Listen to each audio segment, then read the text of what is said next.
Et on va voir. Donc là, on est Ok, parti, on est bon. c'est vrai? Oui. Tip top. Bon, eh bien, salut à tous.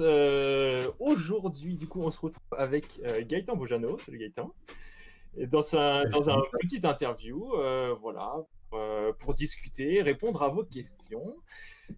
Du coup, Gaëtan, est-ce que tu peux te présenter, nous dire un peu qui tu es, pour les gens qui Je nous vais regardent, faire qui ne te court. connaissent pas? Alors, je suis Gaëtan Bojano, je suis dans le milieu du jeu, on va dire depuis une quinzaine d'années. Mhm. J'ai commencé avec Vassalforge à une époque, c'est-à-dire c'était une table de jeu virtuelle. Maintenant, tout le monde le code, tout ce que c'est une table de jeu virtuelle. C'était Vassal, c'était la communauté française. J'ai Ok, commencé comme ça. Ensuite, j'ai créé Forge Next il y a 10 ans. Là, on est une agence d'auteurs de jeux de société internationale. À l'heure actuelle, on a plus de 100 jeux édités ou en cours d'édition, d'accord. éditeurs connus ou méconnus. Mhm. Et ce qui est bien, c'est qu'il y en a un qui est à nous, là, c'est Majesty, là, c'est Forge Next. On le voit sur le derrière. Eh oui. Bien, c'est l'auteur de Splendor, donc il est passé par nous, effectivement. Ok. Je sais pas si c'était calculé celle-là ou pas. Pas du tout, pas du tout. C'est un jeu que j'adore, c'est tout. Jeu, Celui-là, il est bien aussi. et ouais. Et donc, on a plus d'une centaine de jeux donc en cours d'édition. Si on parle de jours de chiffres, on a plus de 2 300 000 copies de vendues à travers le monde. On a signé des petits comme des gros. Donc, c'est-à-dire on a déjà aussi placé Marc-André, l'auteur de Splendor, donc, qui est de Majesty chez Mattel. Ça a été un joli flop. Pour d'autres raisons. Et donc ça, et depuis un an, j'ai créé une autre société qui s'appelle Instaplay. Bon, je l'ai créée avec Isabelle Vandamme, qui était à la tête du board game chez Ankama avant, qui était aussi à la tête de BU chez Ankama. Et en fait, on a sorti une partie de l'activité de Forge Next, parce que avec les années, en fait, on a été de plus en plus sollicité par les éditeurs pour en faire plus. C'est-à-dire, ok, vous nous ramenez des éditeurs, mais on a besoin de game design, on a besoin d'accompagnement sur l'édition et compagnie. J'ai interviewé pendant plus de 10 ans, je suis en Kama pour. En fait, on a fait Draftosaurus, on a fait tous les jeux récents qui sont sortis. Et en fait, elle est sortie dans Kama et on a développé Instaplay qui, elle, en fait, est une société de services pour les éditeurs. D'accord. Et typiquement, ce qu'on fait, c'est Draftosaurus ou c'est Oriflamme. Oriflamme, c'est-à-dire qu'on l'a livré clé en main aux éditeurs, à la demande de l'éditeur. D'accord. Donc voilà, c'est encore un autre business, mais si on est toujours dans l'édition du jeu. Ok. Et voilà. Donc, Forge Next, agence d'auteur. Et pour les éditeurs, c'est Instaplay. Bien évidemment, de temps en temps, il y a des synergies qui se font, naturellement. Ok, du coup, et c'est vrai qu'il y a, j'imagine, voilà, que t'es enfin, j'en sais rien, que tu es en contact avec un auteur via Forge Next, que du coup, tu vas pouvoir. Ouais, alors ça va dépendre, parce que ça dépend si l'éditeur, en fait, qu'on a du Forge Next, l'idée c'est qu'on va le présenter aux éditeurs. Et si l'éditeur, en vrai, en veut plus, et entre guillemets, dit écoute, ton jeu il est cool, mais j'ai pas le temps de le sortir en temps et en heure, ou j'ai pas l'équipe, c'est vraiment top tout ce que le jeu, mais en fait, c'est un jeu qui rentre pas dans ma catégorie, ou c'est pas ce que je fais habituellement, mais celui-là j'ai envie de le faire. Est-ce que tu peux nous accompagner sur toute ou partie de la ligne éditoriale?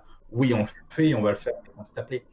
Mais voilà, en tout cas, c'est vraiment, les deux sont vraiment séparés. J'arrive vraiment là-dessus, il n'y a pas de souci. C'est bien séparé. On va pas vendre un jeu à un éditeur parce que, et plus à celui-là qu'à un autre, parce que celui-là, il va le voir en studio. Et la plupart c'est plutôt comme ça. Et en fait, plutôt en ce moment, c'est plutôt Instaplay où on a des demandes d'éditeurs sur des commandes. Et là, je vais aller chercher les auteurs d'Instaplay, de Forge Next, pour dire écoutez, on a des demandes côté Insta, est-ce que ça vous intéresse? Donc, voilà. Et c'est des demandes qui. Enfin, sur quel. C'est au point de vue des mécaniques, c'est au point de vue d'une thématique pour les demandes d'éditeurs? En fait, ça va être soit un nouveau jeu dans une gamme, genre on manque de jeux dans une gamme donnée.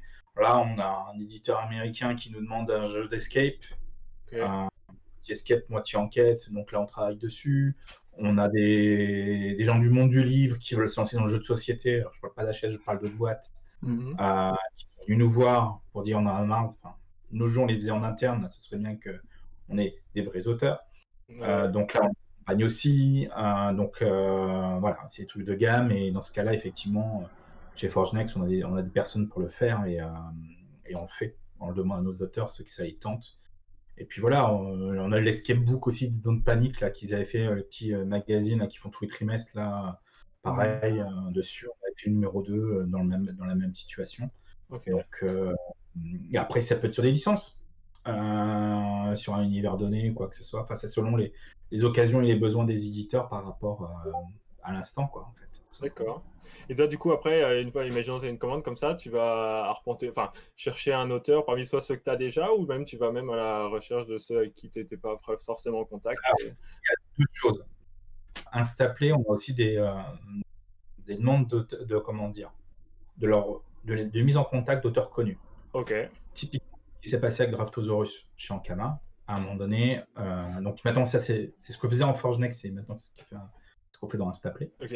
C'est quand j'ai commencé à travailler avec Isabelle, quand on était chez Ankama, il fallait développer la gamme, et puis il fallait développer la marque. Développer la marque, ça peut faire bizarre quand on parle d'Ankama, mais on parle de Ankama Board Game. Oui. D'accord. Ankama vidéo, bien évidemment. Il n'y a pas de souci. Ça va, quoi. Il n'y a pas besoin de.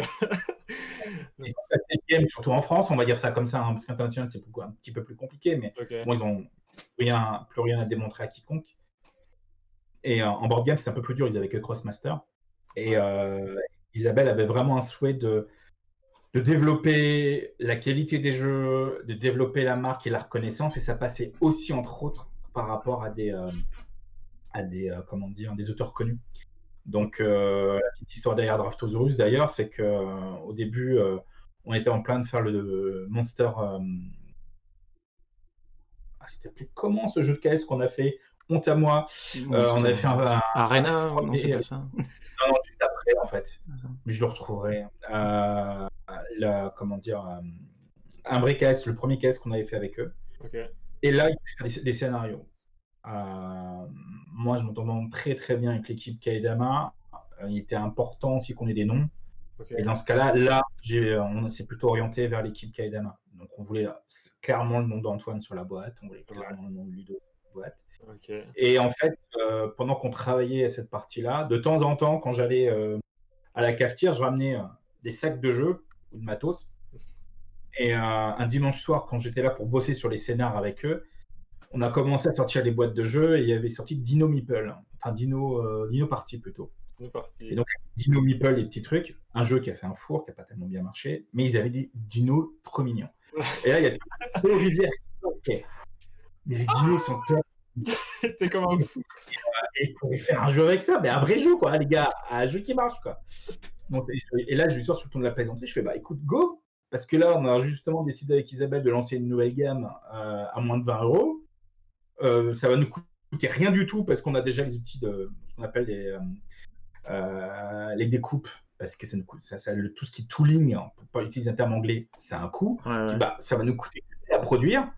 On peut être sur 20 € avec un jeu qui est tip top. Et en fait, je suis arrivé le dimanche soir, ils ont commencé à bosser là-dessus le lundi soir, parce qu'en lundi en journée, on avait autre chose. On en avait deux dans l'équipe, les plus anciens qui avaient plutôt envie de faire du terraforming Mars, on avait les deux jeunes qui avaient plutôt envie de dire il y a peut-être un truc à travailler. Et en fait, ils s'y ont tous mis, et c'était incroyable, parce que moi, j'étais juste là pour dire ça va être trop cher, ou ouais, ok, ça rentre dans la gamme de ce qu'on veut faire, mais ils ont tout fait, toute la créa quasi en soirée pour poser les choses. Et le mercredi, je rentre chez Ankama avec le proto. Et avant de leur dire alors, le scénar, vous oubliez 2 minutes, là, je suis d'abord un autre truc à vous montrer, parce que ça, je pense que c'est vraiment très bon.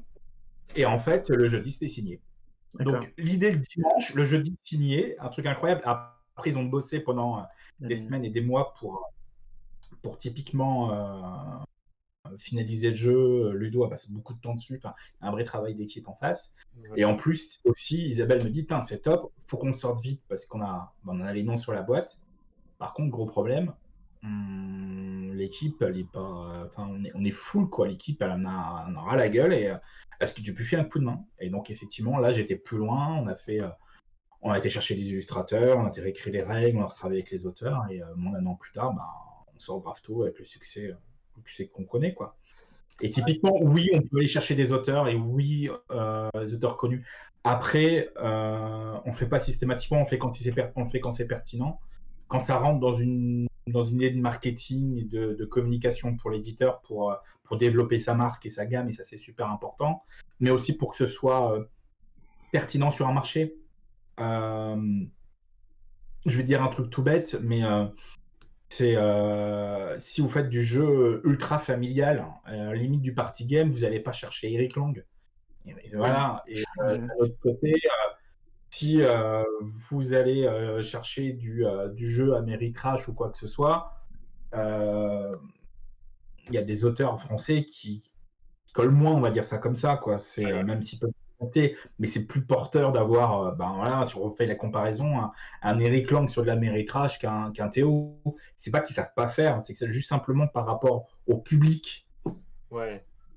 Ça va leur plus leur parler. Ils veulent avoir le nouveau jeu d'Eric Lang. Ouais. Donc, faut juste adapter ça, cette com-là, et voilà. Après, si c'est des éditeurs qui veulent, on veut un jeu, peu importe le nom et compagnie.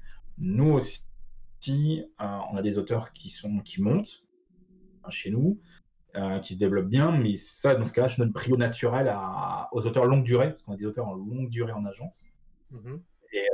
Et là, ils ont la prio là-dessus sur ces projets-là. Et si on trouve un truc tout de suite, on part dessus. Si ça va pas, on élargit. Mais voilà, quoi. Justement, à la limite, on peut parler de ça, vu qu'on en parlait un petit peu en off juste avant. On parlait de l'image qu'avaient les agences d'auteurs, enfin que ce soit des stars de cinoche ou de musique, un peu en France. Quelle est pour toi la grosse différence avec ce que vous faites et ce qu'on peut voir un peu dans les feuilletons voilà, qui relatent les histoires d'agences? Allez, 10%. Alors déjà, on ne prend pas 10%, par Voilà. exemple. Rien que ça. Parce que pour la plupart des auteurs, je pense, après ça dépend, moi je parle un petit peu du ressenti que j'en avais avant de vous découvrir justement, il y a ce côté, un chaînon en plus quoi. Et donc nous on s'en sort plus quoi, derrière. Mais ça je l'entends, il n'y a pas de souci. Alors ça rentre aussi de manière générale, on va parler d'agents. Ouais. Peu importe le domaine, c'est pas très français, c'est pas très latin. C'est-à-dire que normalement tu prends un agent immobilier, ou un courtier en assurance, normalement c'est le même coup pour toi à la fin. Ouais. Si vous mettez sur la gratte dessus, il amène un plus sur la qualité de la sélection ou quoi que ce soit. Ça c'est de manière générale. Mais en France, tu vas prendre les agents immobiliers, tu vas essayer de repérer où est-ce qu'il a fait les maisons et tu vas essayer d'avoir les gens directement, tu vois. Ça c'est le tempérament plus français. En Amérique du Nord, tu n'as pas du tout cet état d'esprit-là. Donc on se fait accompagner, on a des coachs. Et si tu as mieux, là on parle d'agents, mais au niveau de Forgenex, qu'on parle depuis le début, à un moment donné, on avait des discussions justement avec Repo Prod qui me disaient Gaëtan, tu devrais plutôt parler de studio ou autre. À un moment donné, on parle plutôt de coach. Ouais. Parce que notre métier, en fait, il est peut-être plus proche du métier du livre. Okay. Je m'explique. Quand on prend un jeu en agence, généralement, on ne le présente pas tout de suite. C'est-à-dire, on travaille pendant 6-8 mois dessus. Alors, plus ou moins fort ou autre, ça va dépendre des jeux. C'est rare les jeux où on prend et on signe. Le plus rapide qu'on ait vu et qu'on ait fait, c'est Dream Runner chez Ankama. Et pour des raisons très spéciales, je teste le jeu le mardi soir. Je le présente le mercredi à l'équipe d'Ankama parce que j'étais en prestation là-bas. Et à un moment donné, le jeudi, il le signe. En 2 jours, on découvre le jeu et on signe. Ça, c'est vraiment spécial. Et ça, c'est unique. C'est rarissime, quoi. Ouais. C'est un peu comme Drafto. Mais en dehors de ça, nous, on amène ça. C'est-à-dire qu'en plus, on connaît notre marché.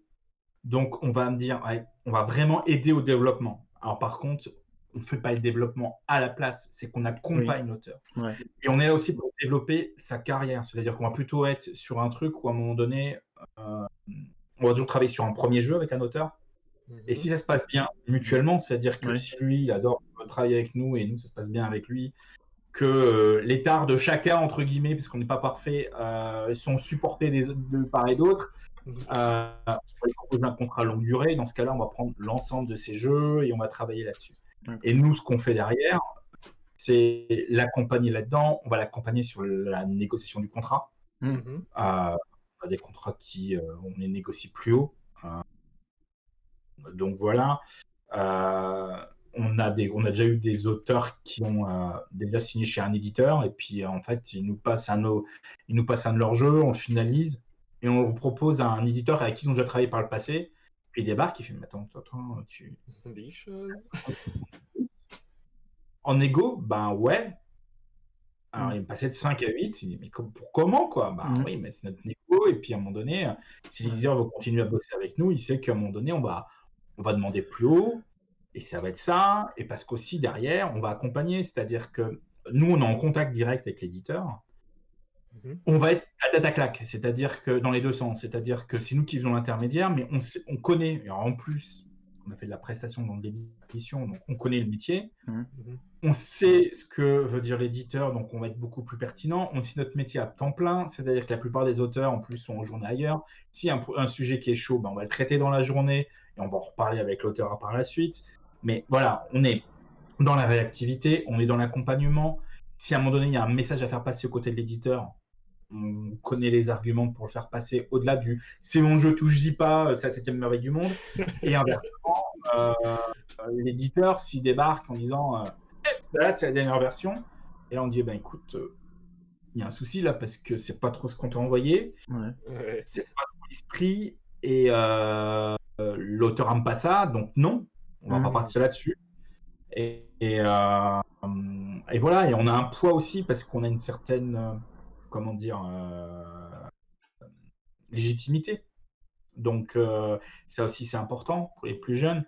Et puis après il y a le côté aussi, agence longue durée, ça signifie que quand on travaille avec des auteurs longue durée, on organise régulièrement des week-ends auteurs. Donc tous les auteurs viennent à la maison, on a un espace dédié, un grand local et compagnie avec du matos et autres, pour pouvoir justement faire de la fab.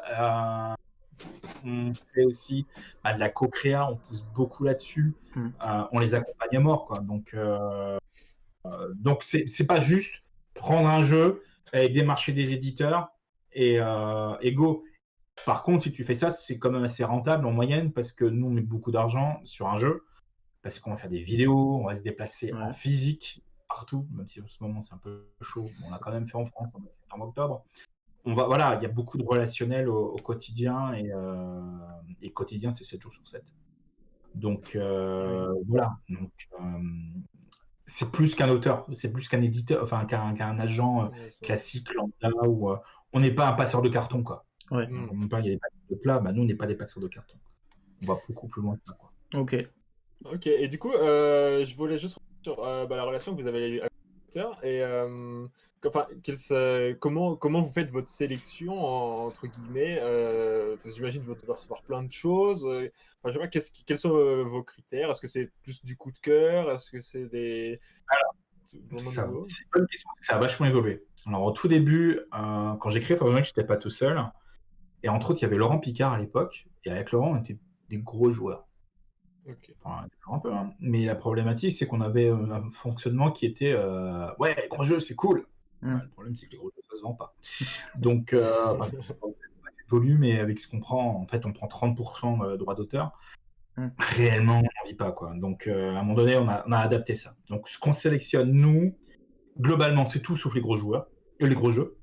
Donc, tout ce qui va aller coller chez Pearl Games, pas Solenia, mais plus du Black Angel, tout ce qui est Western Trail, donc tout ce qui est Lockout, ce genre-là, c'est pas pour nous.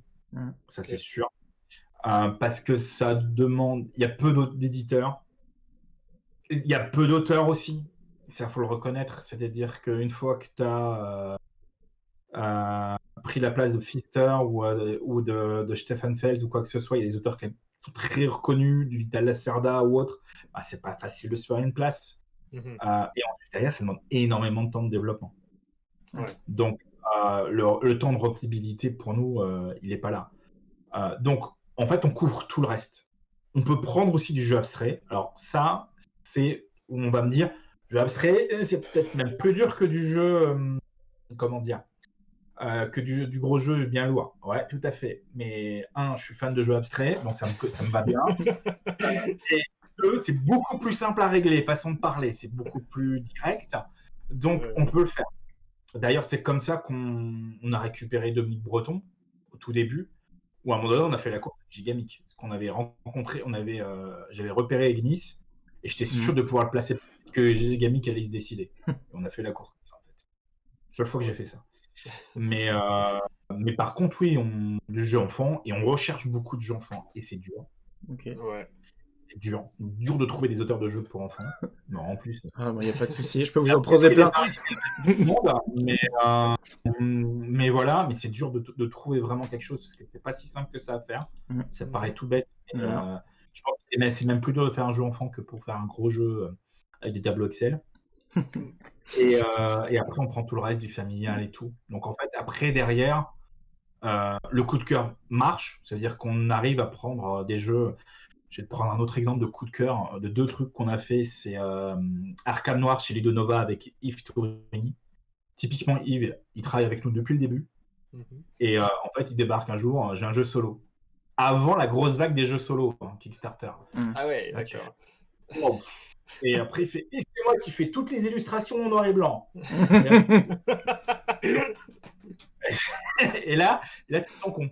Parce que d'un côté, tu adores le gars, il fait des trucs géniaux, plutôt géniaux, et Marc, ça tu fais, comment je vais faire ça, quoi. Et finalement, on y va, et finalement, ça marche toujours. Et ça a marché, ça cartonne, on va en sortir le 3, là, il a fait 2 caisses collector, il se fait plaisir, go, quoi. Après, il y a un autre exemple, pas encore arrivé en France, c'est chez Simfun. Je crois que c'est Connect Cube en anglais. C'est un puzzle, un casse-tête avec des cubes qui sont connectés les uns dans les autres. Ok. Et en fait, il faut remanier. En fait. C'est comme un anneau. Si tu as des anneaux, et c'est des cubes. Et en fait, la manière dont tu vas les réemboîter, ça te fait des images sur les côtés. Donc, casse-tête, solo, manipulation. Ok. Jeu de société, c'est limite. Laurence Garnier débarque avec ça sur le truc et tu fais oh, mais c'est quoi ce truc? Et en fait, on manipule et tout. Est-ce que ça vous intéresse? Moi, je leur dis, bah ouais, on va le signer. Alors, on va le signer. Alors, par contre, je sais pas où, mais on va essayer de faire. Mais c'est juste génial, quoi. Et on arrive à signer chez Simfun. Par contre, là, on a fait un boulot de folie parce qu'on a contacté des. Il y a eu des discussions avec Borange à une époque ou autre. Il y avait un vrai problème de prod. Donc, à un moment donné, on a contacté des usines pour avoir le coût de prod et avoir tous ces modes de fonctionnement-là, en fait. D'accord, donc directement aux usines, quoi.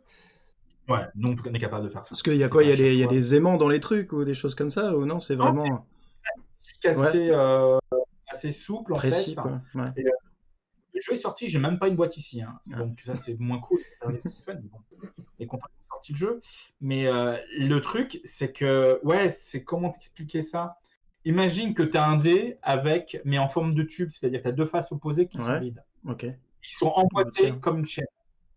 Et en fait, tu peux les rotationner et la souplesse de chaque cube fait que tu peux les rentrer les uns dans les autres, en fait. Ok. Et c'est un effet waouh. Et en fait, le meilleur truc, c'est de voir une vidéo là-dessus. Et en fait, tu peux les tourner d'un cran sur les 4 faces et ça te fait des casse-têtes incroyables, en fait. Donc, c'est hyper matheux, c'est du solo. Typiquement Sting Fun, quoi. Non, mais c'était l'éditeur. Voilà. En fait, ça aurait pu être Blue Orange parce qu'ils ont fait aussi des trucs là-dessus. Mais ou même Asmodée, parce qu'Asmodée sur les zygomatiques, s'il arrivait un truc suffisamment grand public où tu avais de quoi faire du marketing. Voilà. Par contre, nous, quand on a un jeu, alors il y a le coup de cœur, il faut que ça rentre, il faut qu'il y ait un effet waouh, comme tout le monde. Il faut savoir lequel, soit le mécanique, soit sur le matériel. Et au matériel, on est équipé, on a des découpeuses laser, c'est top. Et Dominique Breton qui fait de la 3D et pas loin de c'est un pote et donc moi je me suis pas acheté bien pour 3D, c'est lui qui les a, on passe par lui, c'est cool. Et en fait on a de la recherche aussi et un peu de développement là-dessus et la recherche au niveau du matos. Mais voilà, on cherche vraiment à optimiser les trucs et quand j'ai un jeu, il faut que je me dise dans ma tête tout de suite, alors c'est pour un tel. Si j'ai pas ça et que j'ai pas entre guillemets le côté je sais pas pour qui mais c'est génial, bah ça on prend pas en fait. Okay. Et de plus en plus, on a fortement réduit aussi le catalogue. En fait, parce qu'en fait, à un moment donné, on avait trop de jeux en sortie, quoi. C'est con à dire, mais on a la sortie à suivre correctement et ça c'est chiant, on veut pas ça. Donc, on veut prendre moins de jeux, mais avoir des meilleurs résultats et mieux à suivre nos auteurs. Donc voilà, et puis nos auteurs, en fait, ils viennent d'Asie, ils viennent d'Europe, ils viennent d'Amérique du Nord. Et ça vient d'un peu partout, quoi. Donc, on les accompagne, même du Brésil, on discute régulièrement avec un Brésilien en ce moment, mais oui, on est vraiment international et on se déplace beaucoup. Aussi, on se déplace beaucoup. On se déplace 1 à 2 fois aux États-Unis par an.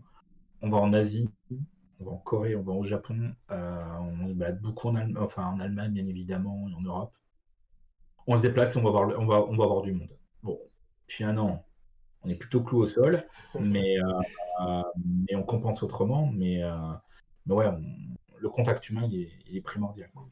Et tu as un ordre de grandeur du nombre d'auteurs avec qui vous bossez, genre, j'en sais pas, actuellement? Depuis le début, on a travaillé avec plus de 150 auteurs. Depuis le début, à travers le monde. On a 7 auteurs en longue durée, très peu, et on n'en veut pas.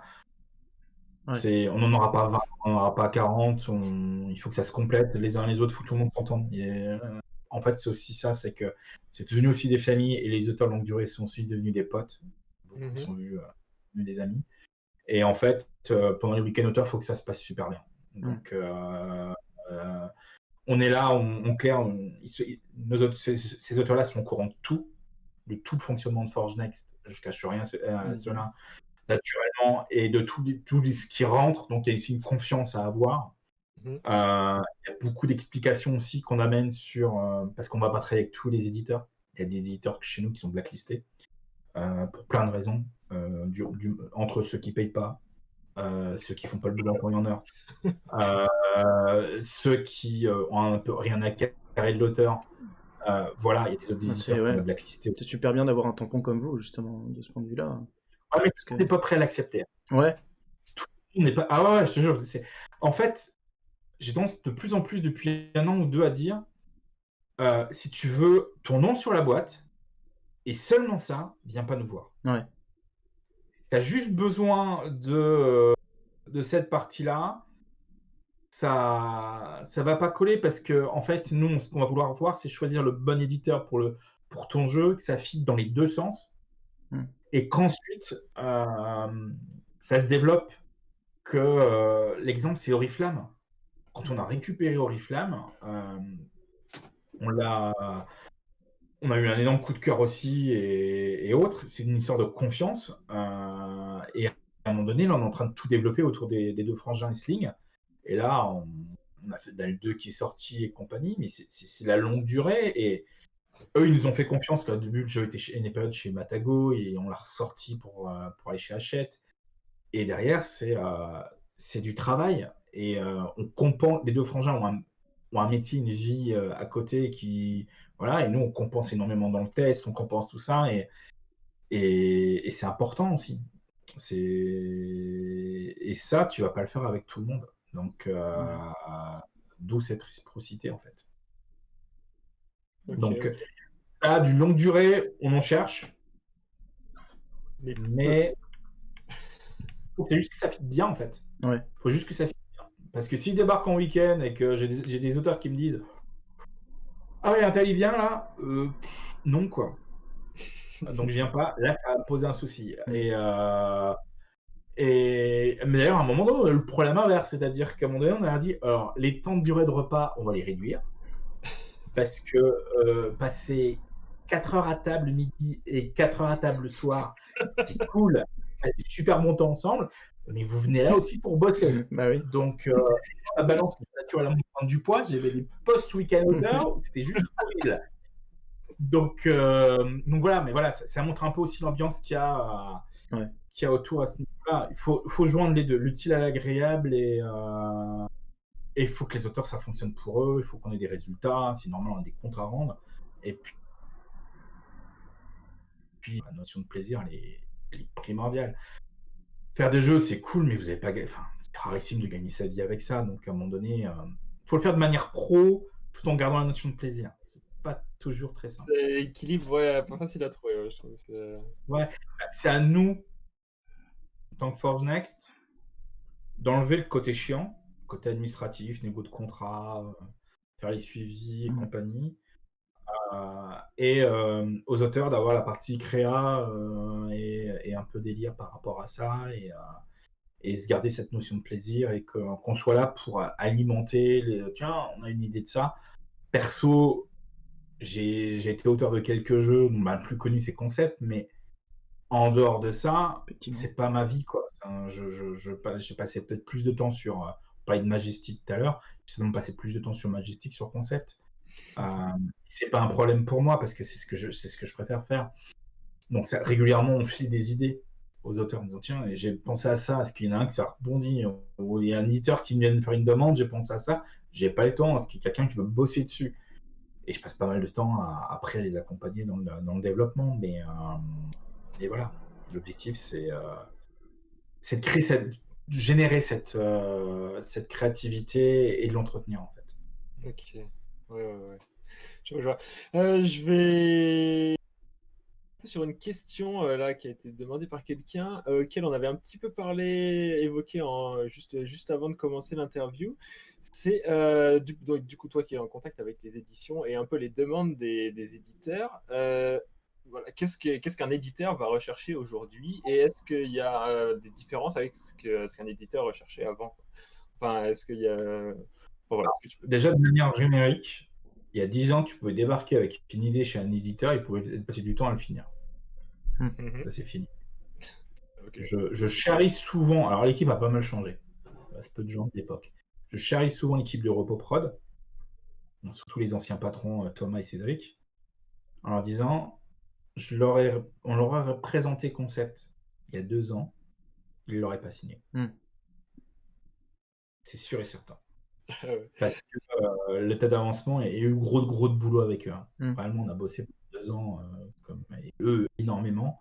Cette énergie-là, il n'y a plus personne qui le passe. Et en fait, il y a tellement d'auteurs sur le marché, il y a tellement d'offres et tellement d'un sacré niveau, quoi. Et que en fait, un éditeur, il va pas prendre une idée, quoi. Là, j'ai reçu une proposition là, hier sur un jeu pour enfants dans un cadre donné. Le twist, il est là. Le truc, il est génial. Bah, t'as trouvé le twist, quoi. Le problème, c'est qu'il n'y a que le twist. Il n'y a que le twist. Et là, il faut trouver autre chose derrière. C'est-à-dire que là, il y a un problème de rejouabilité, même si c'est un jeu pour 4 ans, quoi que ce soit. L'idée est géniale, mais ça va pas être suffisant et ton éditeur, il va pas le signer. Donc voilà. Après, il y a toujours des exceptions. Mais plus tu vas monter en catégorie, moins les éditeurs vont passer de temps. Après, il y a des éditeurs comme Space qui a bien passé du temps aussi dans le développement, quoi que ce soit, mais qui vont être de plus en plus regardants. Donc, c'est vraiment important, cette qualité de finition. Et ensuite, nous, on passe aussi beaucoup de temps, et c'est pour ça aussi qu'on est connu, c'est dans la sélection des jeux par rapport aux éditeurs. C'est-à-dire que on est monté à une époque, quand on monte des jeux d'un éditeur, on a à peu près 10 nouveaux. Et en fait, on fait un roulement. C'est-à-dire que on a un roulement qui commence à Essen, on commence à présenter des jeux d'Essen, on ne présente pas tout le monde ces nouveaux jeux, et on voit selon les retours que l'on a, on va aller corriger certains jeux et on va représenter à d'autres éditeurs ou peut-être à certains qui voulaient le revoir à Nuremberg, et puis on va prendre un intermédiaire, et voilà. Il y a un roulement qui fait qu'on a des jeux en fin de vie, on a des jeux en milieu de vie et des jeux en début de vie. Et en fait, à une époque, on est monté, ça a sacrément baissé depuis, à 40 jeux. Ça va vite, hein, puisqu'en fait, tu fais du kids, de abstrait et compagnie. On avait quasiment 5-10 jeux par catégorie, en sachant qu'on ne veut jamais 2 jeux qui se rapprochent. Si j'ai 2 jeux puis 4 joueurs coop, non, ça va pas. Parce qu'il y en a un qui va servir d'appui à l'autre. Donc ça, déjà, les éditeurs le savent. Donc quand tu viens montrer des jeux, tu te dis, bah, nous, on a fait des catalogues par éditeur, on sait qui on voit et on va lui présenter maximum 10 jeux. On a plus d'1 heure, on a du temps. En plus, nous, on a l'avantage d'avoir du temps avec les éditeurs. Les éditeurs nous ouvrent les portes. Souvent, moi, ça m'est déjà arrivé. Là, j'ai passé 2 jours avec Blue Orange en septembre. On va voir pour les Français. Voilà, j'ai la chance, celle-là. Je téléphone au patron de Spesco. T'es dispo quand? Est-ce qu'on peut se caler du temps? Alors, bien évidemment, il faut que ça rentre dans leur planning, mais ils sont pas là en train de dire je vais Gaëtan. Enfin, je pense pas quand même. Mais au contraire, ils s'arrangent entre eux pour. J'ai Croc, j'ai Philippe, j'ai tout le monde. Non, bah, attends, on va se caler du temps pour présenter des trucs et quoi que ce soit. Donc, il faut être efficace, il faut être présenté, et il faut vraiment être cohérent dans ce qu'on va présenter. On a déjà des éditeurs qui nous ont dit, Ravensburger nous a fait, Gaëtan, tu me présentes 10 jeux là, t'as combien de jeux sur ta catalogue? 22 là, à ce moment-là. On est vachement réduit. Ok, je veux tous les voir. Là, je fais OK. 1 heure pour te les Un semaine, quoi. Tu t'engages à une chose, c'est que tu me donnes un deuxième rendez-vous derrière. Ok. Il me fait pourquoi? Je dis parce que le rendez-vous, il sert à rien en fait. Donc, on a fait le style, j'ai pitché 22 jeux en 1 heure. À force de pitcher des jeux, tu sais faire. Et je dis maintenant, t'en retiens quoi là? T'en retiens rien. Et je vais te dire ça, ça et ça. C'était Ravensburger Allemagne, donc l'équipe à la sortie, c'est pas JB en France. Et là, tu dis, mais ça correspond pas à vous, quoi. Ouais, t'as raison. Et si c'est notre job, il faut qu'on te montre ce qui est pertinent par rapport à toi. Alors, on va toujours te montrer des trucs un peu en dessous de ta gamme ou un peu au-dessus, parce que On sait jamais. c'est jamais gravé dans le marbre, ça peut changer. Mais il faut que quand je te pitch un jeu, il faut que ce soit cohérent. Je vais pas aller pitcher un jeu de 2 heures chez Loki, quoi. Je kiffe. À un moment donné, c'est. Et le problème, c'est ça. Je vais reprendre un exemple du jeu qu'on m'a proposé hier. On fait de la sélection pour Mandou à l'heure actuelle, éditeur coréen via Instaplay. Et on cherche des jeux gamme 6 ans et plus. Type Box Monster. Donc avec un twist mécanique. Le mec, il a un twist, il ramène un jeu de 4 ans. Là, tu dis, autour, tu as un twist, mais en fait, ça colle pas. C'est pas grave, c'est un jeu pour enfants, il a fait une vidéo en 2 minutes, c'est réglé, c'est plié, tu as vu le truc, tu peux lui faire un retour. Mais à un moment donné, tu fais ça 1 fois, 2 fois, 3 fois, l'éditeur, il n'a pas envie de te revoir, quoi. Donc, et il a une pelletée de liste d'auteurs à revoir. Donc, il va aller plus facilement les revoir. Un Théo, un Antoine, on parle des Français ou des Bruno, où il sait la qualité du jeu qu'il va avoir, plutôt qu'un autre. Donc, et si tu n'as qu'un jeu à montrer, c'est pas grave si tu fites bien à l'éditeur. L'éditeur, il préfère prendre 20 minutes pour un jeu, et parce que le jeu colle parfaitement à sa gamme et que ça rentre dans ce qu'il fait et compagnie et autres, il n'aura pas perdu son temps, il pourra prendre du temps pour débriefer avec l'auteur, plutôt que prendre quelqu'un qui débarque avec 3 jeux, 10 minutes pour chaque jeu, une demi-heure, c'est bon, ça rentre dans le timing, mais ça colle en rien avec ce qu'ils font, quoi. Et là, j'ai perdu une demi-heure. Pendant une demi-heure sur un salon où tu enchaînes les rendez-vous, tu te dis, pendant une demi-heure, j'aurais peut-être pu prendre une pause, aller respirer dehors là, et boire un coup, et plutôt que dans le brouhaha du salon, me taper encore une demi-heure d'explication de règles où j'ai rien compris parce que c'était pas du tout pour nous, quoi. C'est super important. Et nous, on passe de plus en plus de temps. Toute notre mode de présentation de jeu, on l'a travaillé en 10 ans. On a des catalogues spécifiques. Je ne vais pas non plus lâcher tout ce qu'on fait parce que c'est comme notre mode de fabrique aussi. Mais ouais, on travaille nos catalogues qui sont interactifs. On prépare en avant des salons pour avoir des rendez-vous très spécifiques sur les salons, pour avoir du temps, des discussions et autres, pour avoir plus de temps humain. Enfin, ça, parce qu'à un moment donné, ça se transforme en usine. Et comme tout le monde. Et enfin, il n'y a plus de plaisir après. Ça m'est arrivé 2-3 fois où on se retrouve avec un éditeur qui pique du nez à la fin, quoi. Moi, les rendez-vous de 17h, je les déteste parce qu'on est fatigué sur les salons comme Nuremberg. Je me souviens d'un truc avec Laurent Picard. Laurent, dans le rendez-vous, on est toujours 2. Il y en a un qui prend des notes, l'autre qui pitch pour être efficace, et on note tout parce qu'on se doit de faire des résumés, des précisions aux auteurs derrière. Donc nos rendez-vous on est toujours 2.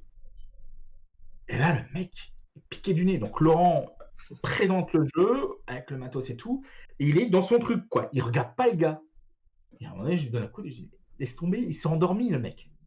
Il était en train de dormir. Et le gars, tu le réveilles, il sait plus où se mettre. Et d'un autre côté, t'es le vendredi, ça fait 4 jours qu'il fait ça, de 9h à 18h, non-stop. Il bouffe des sandwichs en discutant avec les gars. Ils en peuvent plus, ils sont cramés. En plus, avec le brouhaha qui est comme ça, là, t'en peux plus. Et en fait, c'est des astuces après. L'action pour donner, c'est ce que donne Roberto. Roberto finit toujours avec un jeu complètement barré. Juste pour dire, ça va faire marrer les gars, même si ça colle pas, ils vont passer un bon moment, voilà. J'ai un jeu foncièrement débile, c'est ça, et les mecs, ils sont bidonnés, et ça met du truc. Et des fois, ça passe en plus. Mais d'où l'importance de bien sélectionner les jeux et qu'ils soient cohérents avec la gamme et ce que veut faire l'éditeur. Ça, c'est primordial. Et ensuite, avoir des jeux qui sont le plus finalisés possible, tout en étant aussi à l'écoute de l'éditeur. Un thème, ça change. souvent, pas toujours, mais souvent. Du matériel, ça s'adapte aussi. Ça, c'est super important par rapport au coût de production. Donc, débarquer, mon jeu, il est comme ça, c'est point barre, alors que j'ai rien fait, que j'ai rien démontré, entre guillemets, un truc, c'est plus chaud. Il faut le justifier, en fait. Ouais. Quand tu t'appelles Antoine Boda, tu dis écoute, ce thème-là, moi j'y tiens, il changera pas. Ah, ok, c'est Antoine. Tu peux pas parler. Tu veux jeune Antoine, idem Bruno, quoi. Mais sauf si tu amènes un truc en disant et tu sais que ça se mettrait beaucoup mieux dans ton thème, mais tu amènes des arguments. Mais voilà, c'est aussi ce côté d'écoute, t'as une démarche pro, quoi. Et ça, c'est primordial. Pareil, on a déjà eu des gars. Ok, mes rendez-vous, je les fais avec des caméras pour filmer que je vous ai bien montré le jeu. Ok.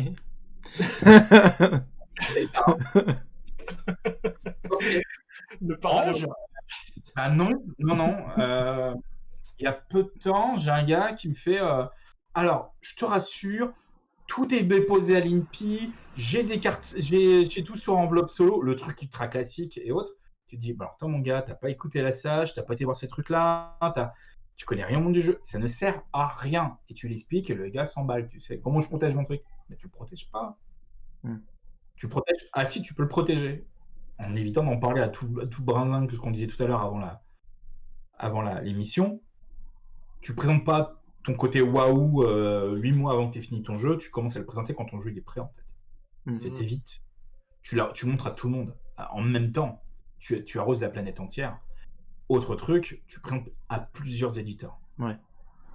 Pour la simple et bonne raison, c'est qu'il y a aussi un truc, je faisais beaucoup plus à une époque et même maintenant, c'est ah ben je l'ai présenté à un tel, j'attends son retour pour présenter à un autre. Ouais, non. Pas ça. Faut arroser de partout. Ah non, alors il y a juste le milieu entre arroser tout le monde, tu vas commencer à produire du proto. D'ailleurs, c'est nous qui produisons la plupart de nos protos, c'est pas les auteurs. Alors on a plus de moins, mais on produit quand même pas mal. Mais c'est trouver un juste milieu. Parce que nous, c'est déjà arrivé, hein. On a déjà envoyé notre record, c'est plus de 250 jeux post-Essen, 250 protos fabriqués on sait un mois, on pleure. Mais voilà, après, c'est trouver le juste milieu. C'est qu'à un moment donné, ça permet de mettre, entre guillemets, un peu de pression sur l'éditeur en disant, de toute manière, c'est le premier qui va nous faire une proposition cohérente qui va le signer. C'est le discours qu'on tient toujours. C'est-à-dire, on sait ce qu'on veut en termes de contrat, en termes de clauses et compagnie, de pourcentage, de plein de conditions qu'on adapte. Si à un moment donné, l'éditeur nous propose cette condition-là, ben go. C'est passé au mois de novembre. On a eu des éditeurs qui nous ont proposé, plusieurs nous répondre en même temps. Et on ne fait pas d'enchères. Interdiction de faire des enchères. Ça, c'est le coup. Ton jeu, c'est un nouveau Splendor. Tu le fais une fois. Tu ne le fais pas deux. Parce que si tu fais les enchères entre les éditeurs détestent ça. Mais il faut un Splendor, entre guillemets, pour pouvoir qu'ils le fassent, qu'ils l'acceptent. Et ensuite, t'es grillé parce qu'ils savent, oh attends, toi mon gars, tu m'as fait le coup des enchères la dernière fois, ton jeu là il est moyen, tu vas pas nous casser les pieds, enfin il y a toute une relation qui est pas bonne. Donc il vaut mieux partir en disant, moi ce que je souhaite c'est ça, et c'est le premier qui va vous proposer le bon contrat, et vous partez. Et vous présentez donc des jeux uniquement à des éditeurs avec qui vous voulez bosser. Après il y a toujours des exceptions. Actuellement vous êtes, je reprends l'exemple de Loki, vous êtes à fond sur Loki, c'est génial ce qu'ils font, ils ont fait du super boulot, j'ai mon jeu enfant avec eux. Ok, dans ce cas-là, vous pouvez faire ça. Mais faites-le en connaissance de cause. C'est-à-dire que derrière, le délai, et après, vous avez le risque de simplement les gens ont le même idée que vous. Donc, ça, c'est pas rare. Je vais prendre un exemple récent. Yuan Go, l'auteur de Fold It, l'auteur coréen de Fold It, sorti chez Happy Baobab, qui a un énorme succès mondial, signe un jeu chez Repoprod. Quoi, 10 mois plus tard, pile Pictures. Tombe bien, à 90% le jeu d'Yoann. Donc Repo appelle Yoann. Je suis désolé Yoann, mais là... ouais. T'as l'avance, t'as tout gagné l'avance, t'as touché l'avance. Go. Et, mais on peut plus faire. Et donc déjà, c'est déjà chaud dans cette situation-là. Donc avant que ton jeu soit signé, voilà. Et il y a tellement d'auteurs sur le marché. Alors c'est là qu'il faut trouver le juste milieu entre développer suffisamment vite, pas trop traîner, enfin, voilà, et voilà, et pas faire n'importe quoi.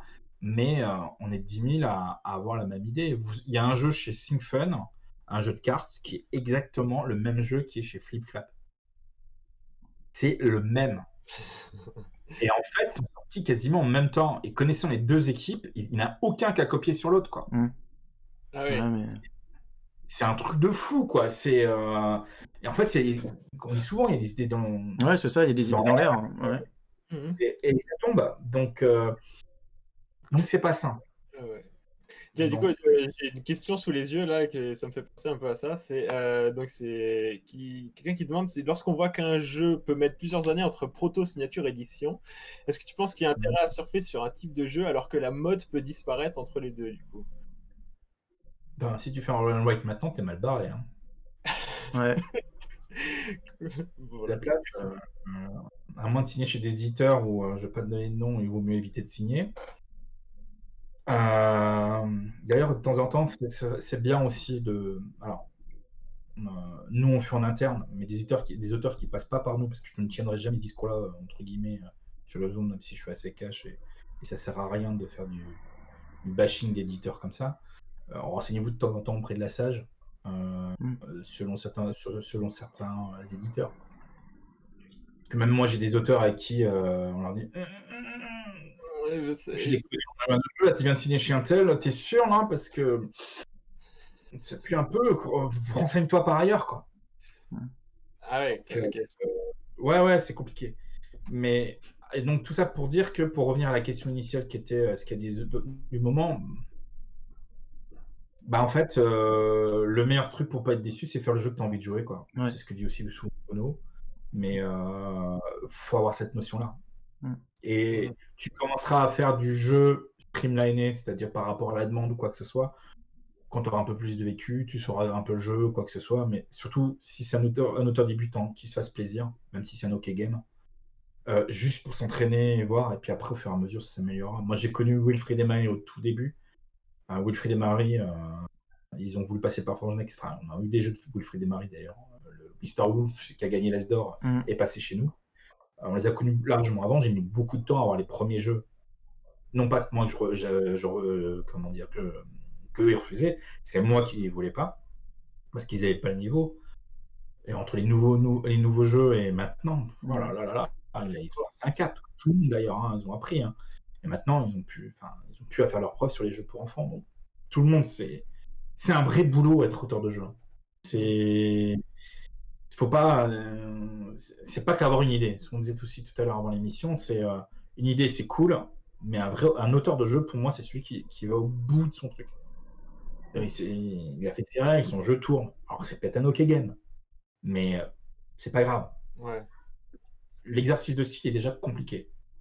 Donc c'est pas simple pour tout le monde. Ouais, je vois. C'est le jeu qui me fait plaisir. Et après, ouais, il y aura toujours des mécaniques à reprendre, des ressuscités ou des trucs, quoi que ce soit, mais c'est pas si simple que ça. Parce qu'effectivement, il y a des durées, on a des jeux 4 ans pour sortir, quoi. C'est juste monstrueux. Quoi. On a un jeu là où on a râlé chez nos éditeurs, parce qu'on a un jeu coop avec un jeu de pli coop avec un intrus. Aïe. Il y a 3 ans et demi. Ouais, bah du coup, il y a eu des choses de sortie un peu connues entre deux. C'est ça, ouais. Pour passer ça maintenant, vas-y. Ouais.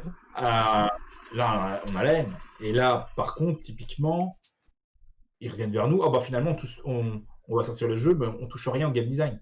J'ai envie de leur. Mais à un moment donné, tu as envie de dire. Et cet éditeur-là, on va plus travailler avec pendant un certain temps. Alors que les mecs, je les adore, hein, mais non, je peux pas. Enfin, moi, j'ai des comptes à rendre à mes auteurs. Donc à un moment donné, quand je signe chez un tel ou un tel, bah, nos contrats d'édition sont tripartites. Alors c'est aussi ça, c'est super important. C'est-à-dire que quand on signe chez un éditeur, normalement un agent signe avec l'agent, enfin signe avec l'auteur, puis signe avec l'éditeur et reverse des droits de l'autre côté. Nous, il n'y a jamais de flux financier entre les auteurs et nous, parce que le contrat d'édition, il est signé par l'agent, par l'auteur, par l'éditeur. Ok, c'est hyper intéressant ça. Par contre, on a une clause dans nos contrats d'agent qui fait qu'à partir du moment où l'éditeur nous propose au moins 6%, on a le droit de signer sur l'accord de l'auteur. Ça, c'est une clause simplement de protection pour éviter qu'on a un auteur qui joue au con. On l'a jamais joué. Quand je dis joue au con, c'est ah ouais, bah non, en fait, je signe pas, je vais faire péter le contrat d'agence, et puis finalement, je vais signer en direct et j'aurai plus. Ce genre de truc-là, il y en a qui ont déjà tenté, en fait. D'accord. Donc, c'est des clauses de protection, nous, notre boulot. Mais en fait, tous nos contrats sont signés tripartite et c'est l'éditeur qui paye l'auteur et qui paye l'agent. Ok. Et après, on croise nos décomptes aussi. Et du coup, pour les droits d'auteur, tous les droits reviennent à l'auteur ou est-ce que vous avez une... Non, parce que nous, on touche en moyenne 30% des droits d'auteur. C'est-à-dire que on va toucher... Enfin, on doit recevoir... Les droits d'auteur, c'est 1 000 € qui doivent tomber. Bah, il y a 70% qui vont à l'auteur, 30% qui vont par nous, et c'est l'éditeur qui fait la répartition. Ok. Donc, et ça, il n'y a pas de souci. Et ça nous est déjà arrivé aussi qu'à un moment donné, un éditeur n'allait pas bien et qu'en en fait, on a abandonné les droits en disant bah, tu ne peux pas tout payer, paye l'auteur. Quoi. Ouais. Franchement, ça faisait pas grand-chose, hein, ça n'allait pas changer la donne. Mais voilà, mais non, ça c'est super important. Il n'y a pas de flux financier entre l'auteur et l'agent. Ça, on n'en veut pas. Ok. Alors, ça nous expose, mais voilà. Après, ça fait les choses. Ouais, c'est vrai. Après, du coup, ça permet de rendre les choses un peu plus, ouais, plus claires, plus honnêtes, quoi. Surtout parce qu'après, tu vois, il y a des avenants aussi, des avenants de contrat. On a déjà eu des éditeurs qui ont fait ça. J'ai des éditeurs plus scrupuleux ou on a eu des auteurs plus scrupuleux. Hein. Ou à un moment donné, ils servent pour la partie des éditeurs qui ah ouais, celui-là il est bon. Ok, ils contactent l'auteur directement en disant tu peux me présenter tous tes jeux C'est tout. Okay. Ça se fait, hein. Contractuellement, à une époque, c'était possible. Ouais. Maintenant. Parce que maintenant, en disant, si on t'ouvre un compte, entre guillemets, chez un éditeur, tes prochains jeux, tu es obligé de passer par nous si tu veux le signer chez un tel, quoi, parce que sinon, c'est pas la peine. Donc, et ça, tout le monde le fait. On a des contrats, on a des contrats avec Antoine Boza, on a des contrats avec Chris Bollinger. Alors, le premier truc qu'on demande à Antoine, c'est de dire liste-moi tous les éditeurs avec qui tu as déjà bossé, liste-moi tous tes potes, je les connais en fait, et après ça, ils sont exclus du contrat.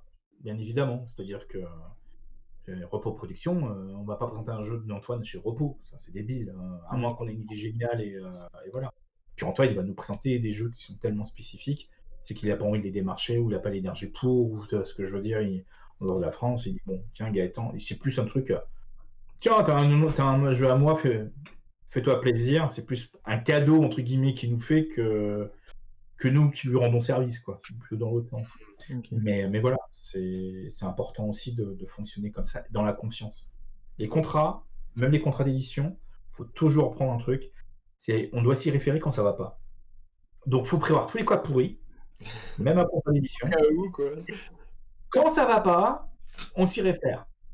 Ensuite, les trucs qui peuvent être écrits, ça colle pas vraiment pour une raison XY qui se passe, on en discute avec l'éditeur, on en discute avec l'auteur, et puis après on fait, écoute, on va travailler autrement, quoi. Ok, on a déjà eu des contrats, un éditeur qui me dit, waouh, je t'en envoie des boîtes toutes les 6 mois là, à chaque fois qu'on signe avec un nouveau pays, ça commence à faire beaucoup là. Ok, alors on va réduire. On fait un récap par an, et liste-moi tous les pays que tu as signés, parce qu'il me disait, c'était par langue et par édition, quoi. Donc au bout d'un moment, même nous ici, on n'avait plus de place. Hein. Donc l'auteur, oui, je veux. Moi, je dis, attends, on va réduire les coûts parce que c'est complètement débile. Mais voilà, c'est la cohérence, c'est l'intelligence, voilà. Mais il faut toujours un contrat, c'est super important. C'est primordial. D'ailleurs, nous, on a passé par avocat, on a un contrat Forge Next d'édition. Qu'on est passé par des avocats spécialisés, justement, pour tout blinder. C'est-à-dire qu'au bout d'un moment, ça, c'est le contrat. Si vous n'avez pas quoi signer, ça, c'est un contrat. Ça, on accepte ça. Donc, parce qu'il y a un super bon jeu qui fonctionne, et puis au bout d'un moment, il y a plein de... Tu peux avoir un truc tout bête. T'as un jeu, c'est un peu du vécu, hein. T'as un jeu qui fonctionne, surtout dans un pays. Tu as signé avec un éditeur français, et tu as le jeu qui cartonne par exemple aux États-Unis. Et l'éditeur, ceux-là, comment dire, signer en licence. C'est-à-dire qu'ils signent, tu as deux manières de signer un contrat, c'est en distribution ou en licence. Distribution, assez classique comme on voit en France, hein, c'est l'éditeur qui le vend à un distributeur, et toi tu touches des royautés sur ce que touche l'éditeur. Ok. Ça c'est le top. Un contrat en licence ou en sous-licence, ça c'est un peu c'est pas top. Pourquoi? C'est qu'en fait, l'éditeur américain va payer l'éditeur d'origine comme si c'était un auteur. C'est-à-dire, il va lui filer 10, 12% au mieux, et en général, c'est plutôt 7%. Et il va faire son propre tirage, il va faire son truc. Et toi, dans ton contrat, tu as un contrat en cas de sous-licence, je touche. En général, ils essayent 20-30%, les éditeurs. Nous, c'est jamais en dessous de 40%. Nous, on va toucher 40, mais plus généralement 50% de ce que touche l'éditeur là-dessus. Okay. Et encore, c'est moindre qu'en édition classique. Et là, en fait, c'est chiant. Parce que, tu ne touches pas grand-chose, mais imagine, ton éditeur français, il tient plus la route, il est arrêté, tous les autres pays sont morts, et bien que les États-Unis qui fonctionnent. Selon les clauses que tu as dans ton contrat, tu peux pas péter le contrat et récupérer des droits, parce que tu as toujours les États-Unis qui débarquent, avec un faible volume par an, avec des faibles royautés, quoi. Et donc là, Bernick Bernock, c'est fini pour juste à côté de ça. Donc, alors c'est des cas extrêmes, certes, mais à un moment donné, ces petits trucs-là, faut y penser. Donc, les éditeurs qui font des sous-licences, ça sent pas bon. Nous, on n'est pas pour. En plus, on leur dit, nous, on sait le faire si c'est ça. Ouais. Pour aller présenter à notre éditeur, c'est bon, un autre distributeur, nous, on a un Stapley, dans un Stapley, le job d'un Stapley, c'est développer le business international justement avec des distributeurs pour des éditeurs. C'est bon, c'est faire. Et on va trouver des distributeurs. Donc voilà. Ok. Au niveau du timing, comment est-ce qu'on est, Gaëtan? Est-ce que tu as encore un peu de temps? Est-ce que... Ouais, t'inquiète. Ouais, est-ce qu'on a des questions du coup en plus, Yvan, qui restent déjà posées, ou alors du chat, parce que moi je vois pas le chat du coup. Alors sur le chat, non, c'est assez calme. Hein. Sur le chat, c'est assez calme. Très bien. Et pour les questions, je pense qu'on a plus ou moins fait le tour dans les grandes lignes qui étaient demandées. Ouais. Il y a une question un peu originale. Un avis sur les PNP réalisés par les maisons d'édition. Pensez-vous que c'est une solution pour une meilleure rémunération de chaque partie? Alors, ça dépend de quel PNP. Vas-y. Comment dire, le PNP de concept, c'est très bien. Une maison d'édition, je ne donnerai pas de nom, qui vend du PNP. T'adhères pas. Ah non. Ouais, non. Contactez la SAG. Ouais. Simple, efficace. Voilà. Voilà, mais non, le PNP, tel que c'était fait l'année dernière pendant le confinement,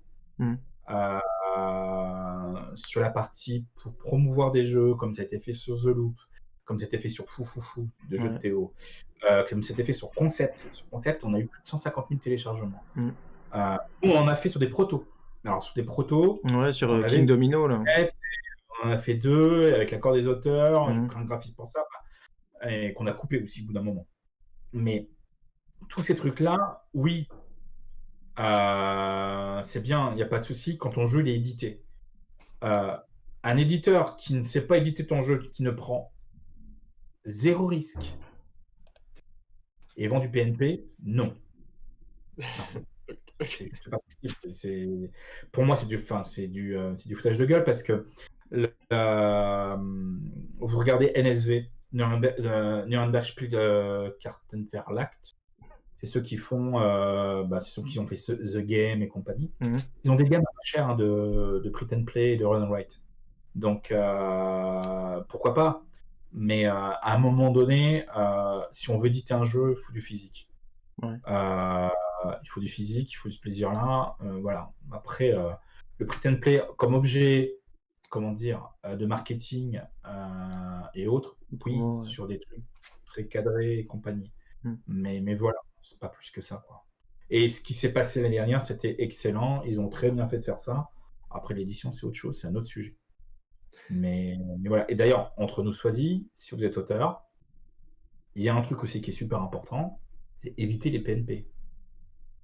Un conseil que je peux donner, c'est que moi, je refuse. Alors, on a des éditeurs qui nous demandent des PNP. Les seuls moyens pour envoyer un PNP, c'est quand un éditeur russe nous le demande. Parce que c'est tellement chiant de passer parce que c'est super chiant de passer la frontière. Il y a des gros soucis de douane et il y a des gros soucis simplement de qualité de poste qui fait que nous, on a perdu des papiers importants, on a perdu des contrats dans la poste russe, enfin, c'est juste horrible. Donc là, ouais, on envoie des PNP. Mais quand j'ai un auteur qui me contacte et en me disant « Et si tu veux tester mon jeu, envoie-moi tel PNP », non. Ça paraît un peu mal, quoi. Moi, je peux faire des publications de proto, des jeux que j'ai envoyés aux éditeurs, mais c'est pas mon job. Un éditeur, à un moment donné, alors il y a Yellow qui est très fan de ça, j'ai déjà une discussion avec eux, ils disent ça leur pose pas de problème, mais je suis désolé, c'est pas leur job de l'éditeur de passer 1 heure à fabriquer un proto, avec le risque de fabriquer n'importe comment en plus. Oui. Ah oui. Et le temps qu'ils passent le temps dessus, pour ensuite tester, c'est un frein au test, mais juste phénoménal. Sans compter que fabriquer un proto de manière efficace, c'est aussi une bonne pratique. Ouais. Il y a des bonnes pratiques pour fabriquer des protos. C'est des ressources, quoi, ça coûte cher aussi, à force. Rapidement et tout. Ouais. Mais réellement, mais proposez jamais, sauf si l'éditeur vous le demande. Mais en fait, pour moi, un éditeur qui me demande un PNP, c'est un éditeur qui me dit non. Okay. Et en fait, c'est aussi dans votre démarche professionnelle, en fait, tout simplement. C'est envoyer le jeu. Ça vous montre que vous êtes, votre motivation, tout simplement. Vous êtes sûr que l'éditeur va le tester dans les meilleurs cas et compagnie. Nous, on pousse l'extrême, tout le monde ne peut pas faire ça, mais nous, c'est déjà arrivé de dire, on débarque avec les protos, je vous explique toutes les règles, j'en sais toutes les parties, et après, je me casse. Par contre, je suis sûr d'une chose, c'est qu'ils vont tester avec les bonnes règles, ils vont tester avec, avec le bon matos et tout. Ouais. Et même si des fois, quand tu blindes ça, des fois, il y a des surprises. Tu dis, merde, j'ai oublié un matos, j'ai oublié un truc, Ça arrive, l'erreur est humaine. Mais un print and play à envoyer à un éditeur, ne faites pas ça. Et du coup, ça tombe super bien que tu parles de ça parce que notre communauté, on travaille beaucoup sur les supports numériques, que ce soit Tabletop Simulator ou Tabletopia ou d'autres trucs comme ça.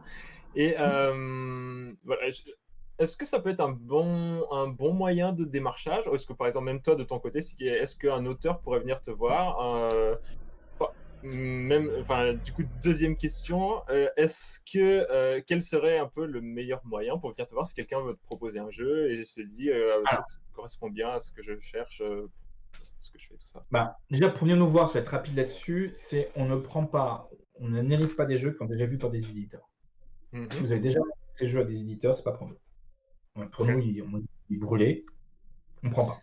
Il y a suffisamment de propositions pour voilà, les rares fois où on l'a fait, en fait, c'est le jeu de Symphon. Parce qu'il y avait une fable, il y avait un truc tellement énorme que voilà, c'est rarissime. Mais en fait, maintenant de nos jours, est-ce que tu l'as déjà montré? Non. Ok, on regarde. J'ai montré, oui. Ça me dit arrivé qu'on nous baratine, je me trouve con devant un éditeur. En fait, premier éditeur qui me dit j'ai déjà vu. Ok. Donc voilà, mais c'est juste ça. Après, contacter, le top, c'est que là, on est comme des éditeurs. Envoyez-nous une règle, fait avec votre smartphone, avec le matos. C'est plus rapide qu'écrire des règles. C'est suffisant pour se projeter. Et voilà. Nous, ça ira. Par contre, si vous faites ça avec des éditeurs, je prends encore un exemple du jeu pour enfants qu'on a vu hier, les gamins se font chier quand ils jouent. Ça, c'est pas top. Ouais. Parce que si vous envoyez une photo où vous noyez du monde et vous voyez que les gens se font chier autour de la table, c'est pas bon. C'est déjà arrivé, ça. On s'en fout, en fait. C'est-à-dire qu'à un moment donné, on va regarder le truc, mais un éditeur, il voit tellement de trucs, il voit plus de trucs que nous, en fait. Ça, c'est la marche pour nous démarcher. Envoie un mail, soit passe par le site internet où c'est contact@forgenext.com, puis go, quoi. Voilà. Une fois qu'on a dit ça, Tabletopia et autres, pourquoi pas. En plus, je serais mal placé. moi j'ai commencé dans le jeu de société avec beaucoup de la création d'énormément de modules sur Vassal et donc table de jeu virtuelle. J'avais fait Pandémie à l'époque, j'avais fait donc des trucs avant que ce soit hyper connu. J'avais fait Chabyrinthe avec Antoine. C'est comme ça en fait que j'ai commencé à connaître tout le monde.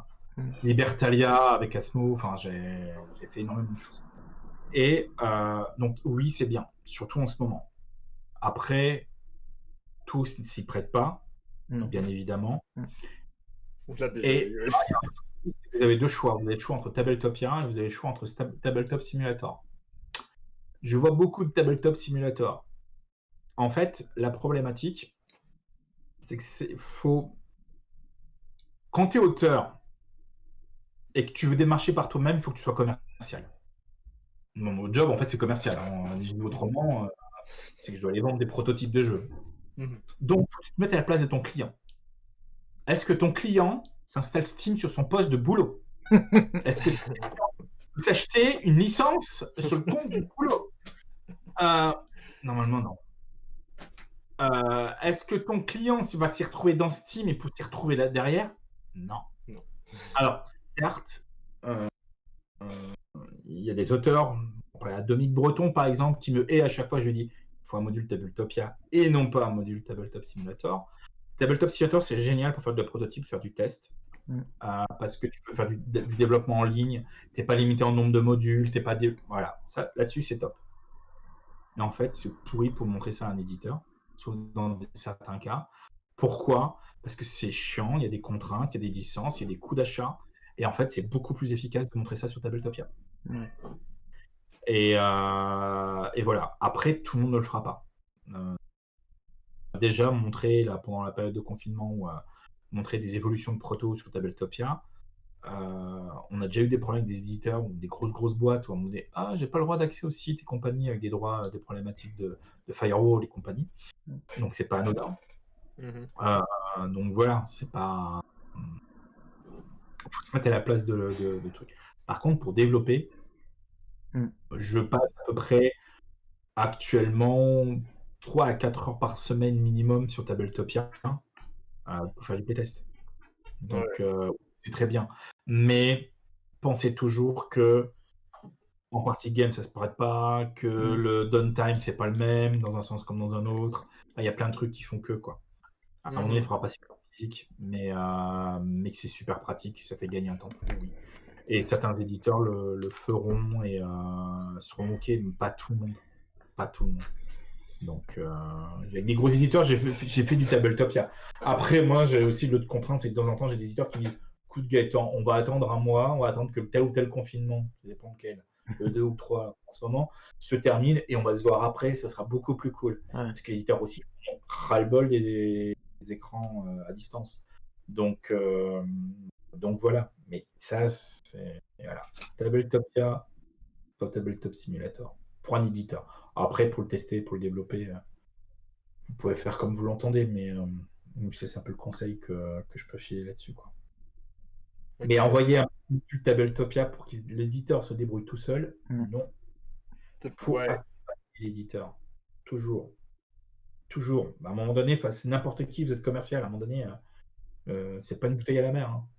Si vous voulez que je sois testé sur le truc, et ne l'écrasez pas non plus. Enfin, il y a plein de trucs, genre je t'appelle tout de suite. Non. C'est le revenir. Accrochez-le, machin et l'autre. Et pareil, les mailings, non. Non, faut pas. Juste votre temps. Bonjour Loki, est-ce que j'ai un jeu pour enfants pour vous, machin, bidule. Après, tu peux faire bonjour Rabat et tu fais le même truc. Enfin, tu changes de langue, mais tu peux faire ça en fait. Mais le mailing qui est envoyé quasiment de manière inhumaine à tout le monde. C'est le désespoir, quoi. En fait, c'est l'image qu'on renvoie, en fait, qui est importante. Oui.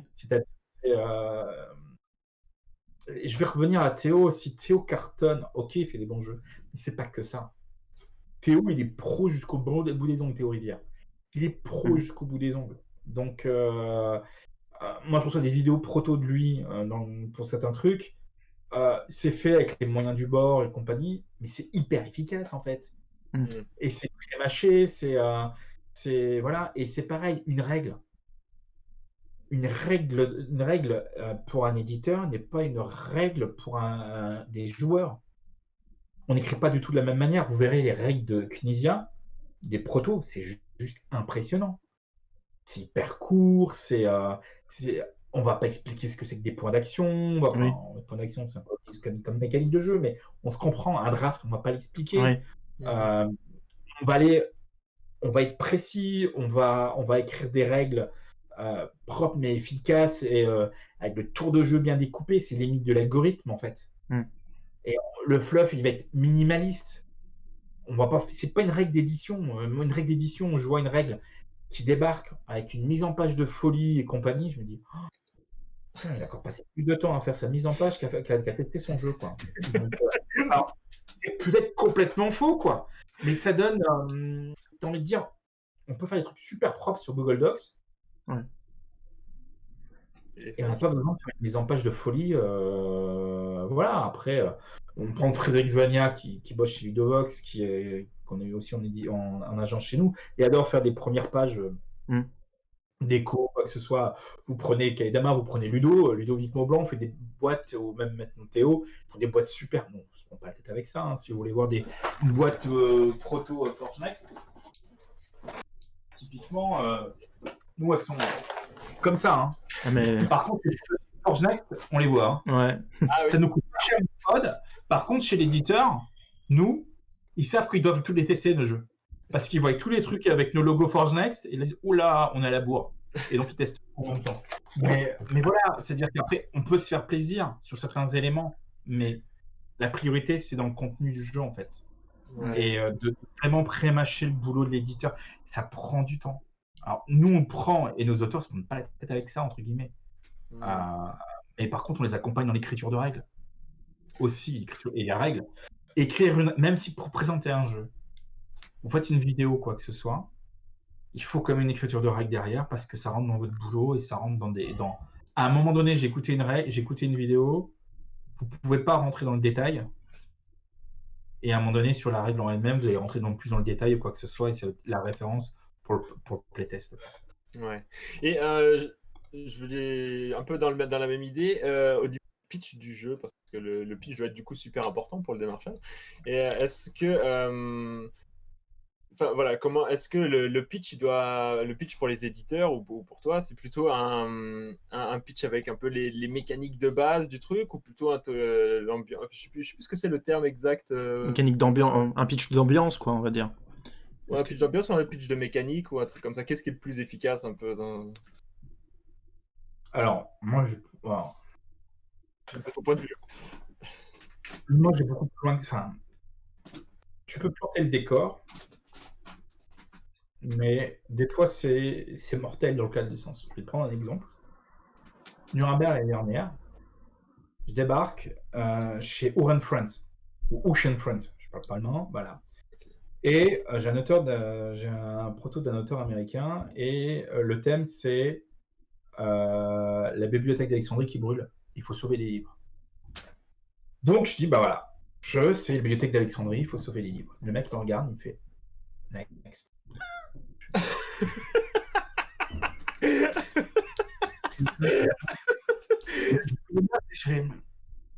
Merde, pourquoi quoi, laisse-moi finir le truc. Et là, le gars, il me fait non, mais c'est pas pour nous, ça, c'est juste le thème, c'est juste pas possible. Alors, en plus, le thème, on pouvait le changer. Je dis, mais pourquoi quoi. Tu brûles des livres. Ouais, puis d'un seul coup, en Allemagne, il me regarde avec des gros yeux, genre, j'avoue. Couillon, en Allemagne, tu brûles des livres. L'autodafé, quoi, bah oui, logique. Autodafé, effectivement, et là, tu dis, mais là, vous prenez des... Justement, arrêter, quoi. Ils savent à quel point c'est dangereux, justement, comme pratique. Ils pourraient prendre ça comme quelque chose de politique. Des fois, le thème... alors, moi, j'ai vu mollo sur le thème. Et en fait, moi, je le positionne toujours par rapport à leur gamme de produits, au coût de fab, au coût de vente, gamme de prix et mécanique de jeu. C'est quasiment... moi, je les projette, ce jeu-là, c'est... mécanique de draft, c'est dans votre gamme famille, à moins de 20-25 €, ils se projettent directement dans le produit final en fait. Donc, mais ça c'est notre marque aussi notre marque de fabrique, notre connaissance sur le sujet quoi. Et là, eux, ils se projettent tout de suite dans quelle ligne, quelle rangée ils vont mettre le truc. Ok, maintenant explique-moi le jeu. Ok, ça j'ai déjà, ça j'ai pas. Entre guillemets, écoute, on va prendre l'exemple de Loki, toujours les mêmes. J'ai une gamme de jeux de cartes, enfin plutôt Yellow avec leur mini-jeu là. Si tu leur présentes des techniques de jeu qui sont déjà utilisées 10 fois, enfin façon de parler, tu dis ok, c'est un jeu de draft. Ouais, c'est bon, on en a 3. Next. Allez hop, fini. Mais à la limite, c'est à toi de le savoir, et dans ce cas, tu rebondis en te disant le truc, et d'un côté, tu gagnes du temps. C'est-à-dire que, ah ouais, non, mais c'est pas bon. Donc, effectivement, ils ont déjà, et on peut passer plus de temps sur la suite. Donc, et si tu débarques avec un jeu de cartes chez Yellow, mais un truc qui fait à 30 ou 30 euros minimum, avec un truc énormissime et autres, qui ne rentrent pas dans leur mini-gamme, qui sont dans le truc, tu sais que tu vas avoir moins de chance. Il faut peut-être regarder s'ils ont d'autres choses, mais peut-être, on ne sait jamais. Mais voilà, faut connaître les éditeurs, faut connaître ce qu'ils font, faut connaître leurs produits, leur prix et tout ce qui suit, quoi. C'est un pitch d'un jeu, c'est effectivement méca, tu plantes rapidement le coût du jeu final sur les étagères et tu plantes rapidement la thématique. Tu le dis si c'était narratif. Ça, c'est important, mais ça rentre pour moi, c'est quasiment dans la mécanique du jeu. C'est un jeu narratif dans l'univers de Intel, à base de telle et telle mécanique. L'objectif, c'est ça, et voilà. Ça, c'est super important. Ok, parce que combien de temps tu as consacré à peu près tu reçois combien de propositions de jeux par jour? Combien de temps tu as consacré à un jeu? Admettons, est-ce qu'il faut que genre en 5 minutes, tu aies ton idée déjà, ou est-ce que tu peux passer plus de temps? Tu veux dire quoi par rapport à un pitch chez un éditeur ou tant que je passe moi sur ce truc que je reçois? Pour les trucs que tu reçois toi. Ça va dépendre de ce que je reçois. Moi, je le fais quasiment au fur et à mesure du temps. Okay. En 10 minutes, c'est réglé en général. Parce que, et 9 fois sur... Alors, les règles, s'il vous plaît. Nombre de joueurs, durée et âge. Ouais. C'est le b.a.-ba. L'objectif, le principe du jeu, quoi. Le nombre de fois, je vois des règles qui font 20 pages, façon de parler, hein, et que je ne sais pas pour combien de joueurs, je ne sais pas la durée de partie. En fait, à un moment donné, c'est super important. À un moment donné, si j'ai un 6+, qui fait 45 minutes, je sais que c'est mal barré. Donc le gars, je lui dis, il y a un problème déjà, tu vois, ça permet de faire la première trim pour tout le monde. Et à un moment donné, tu te dis, mais attends, c'est un jeu qui joue à combien de joueurs là? Parce que du 2-4, c'est une chose, 3-4, c'est chaud patate. Hein.